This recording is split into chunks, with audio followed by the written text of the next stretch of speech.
Hi, I'm Grace Lynch. Welcome to my channel. New earphones. I'm not sure how the sound is going to work. Bought some XM5 earbuds, but haven't figured out how to do the Bluetooth thing with my desktop so that they stay connected and I can't smash them because they're very expensive. So anyway, welcome to my channel. This video today is about recovering agency in a trauma-bound world. Um, so one of the big ideas that I find most useful is the idea of agency. Um, when I was trying to understand language after aphasia, one of the first principles that I gleamed onto, glommed onto, laid hold of was testing understandings and requiring them to not only explain things the way other people would understand, but also it had to give me agency to work with what I was actually experiencing. So certain kinds of understanding about how meaning worked, how social context worked, I could gather these back again, and I could sort of make sense of them, and I could remember times when I had gone by them. But when I tried to apply them to building one language system so that I could re-understand my life, a life that had grown into very complex forms of synesthesia and cross-modality, I just learned that term. Um, they didn't translate. They were not helpful ideas. Um, so in rebuilding language, I had to rebuild ideas about how the meaning of things that I had used to relate to other people.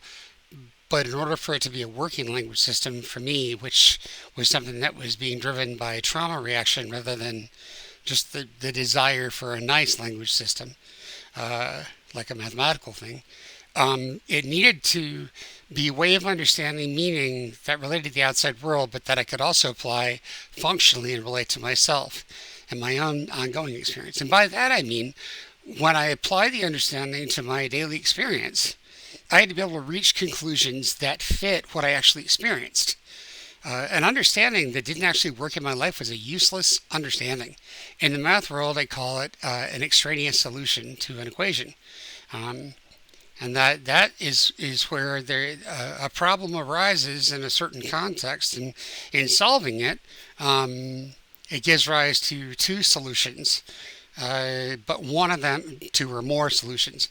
But there may be some of those solutions that don't actually belong to the field of initial inquiry. For example, if there's a math problem that is defined inside the real numbers, but the solution to the things that will fit the equation, if it's only looking for a real number solution, but the solution of the equation involves like possibly an imaginary number, then the imaginary solution will meet the constraints of the equation, but not fit the context in which the problem was being studied. It was very much like that in studying social things and trying to re-understand, reacquaint myself with language based on my understanding of social dynamics. Because the ways I was having to relate to myself were very, very, very different from the ways that I had related to other people or the ways that I observed them relating with each other. Of course, there was no apparatus for any of this. There was no language tool for this. There was no theory laid down. There was nobody to ask. I had to sort of bumble along and have repeated experiences of a way of processing failing, and eventually, through taking a tremendous beating, surrendering the applicability of that notion. And the notion was that I would use the ways that I relate to other people and the meanings derived in that, to relate to myself, whether that was even possible. So, finding my way into noticing those things is like weird, because it's sort of detecting something that has never been identified before. So fast forward to a recovery life inside being grappling with the meaning of my autism and my aphasia and my trauma. So what I'd find is that I'd have a recovery practice in 12 steps that I had used to relate to the other people, relate my recovery to other people in the same 12-step program, and ways of creating meaning and context for my experiences based on how I saw people relating to each other, using the ideas of the 12 steps and the stuff in the various literatures that they used.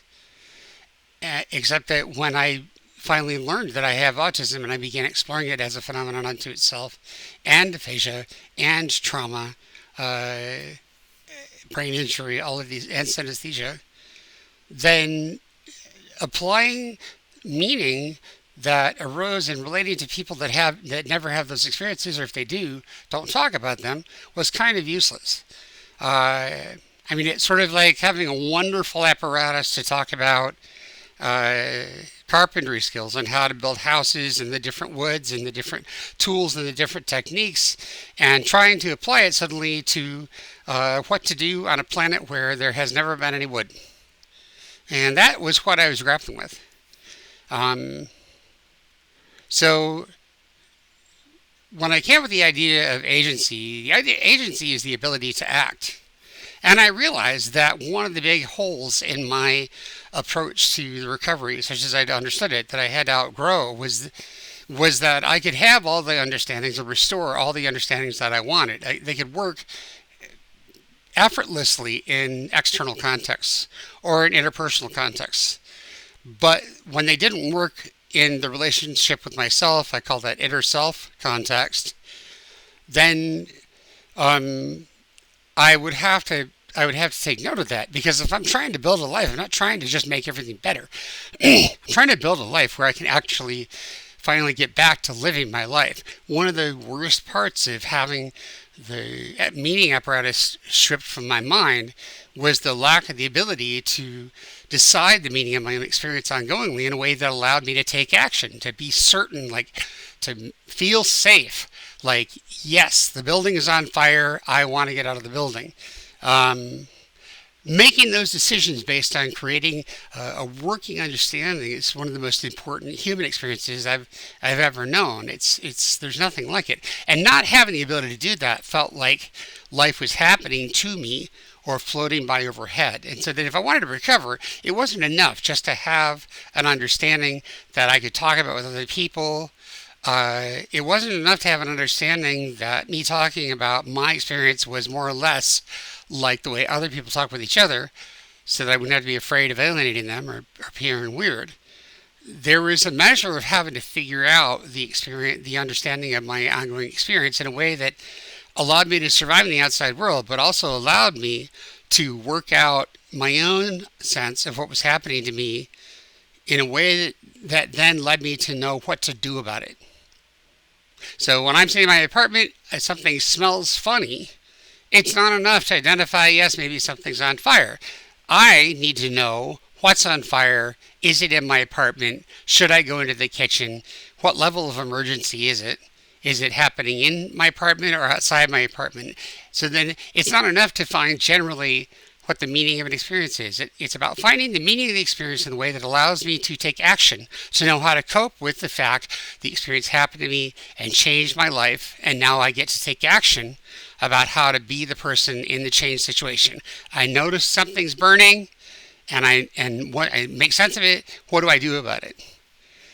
So, looking at neurodiverse consciousness and coming to understand that I have been trying to build an understanding of my own neurodiversity, not only autism, or not only aphasia, but the autism and trauma before, long back to my birth, living in a world of music and all those kinds of connections. I've been unconsciously believing that I'm going to find an understanding the world can relate to that I can then use to relate to myself, and that will have created a bridge. And what I found is that must be a false assumption. It's not a reasonable assumption. It doesn't actually work. So instead, I find I'm going to have to let go of the social assumption, maybe come back to it later, but get agency with myself and work out meaning with myself first. Make peace with that, work it out in my way, and give myself the space and time that I need to have trust in my way of building that bridge to myself, my ongoing experience. And then in time, I'm hoping that if I invest in that, it will develop into physiological safety, which will then evolve into a stable foundation to explore how I want to relate to the outside world. And so I'm looking at that as recovering agency, the ability to act in whole consciousness in a trauma-bound world. That's all.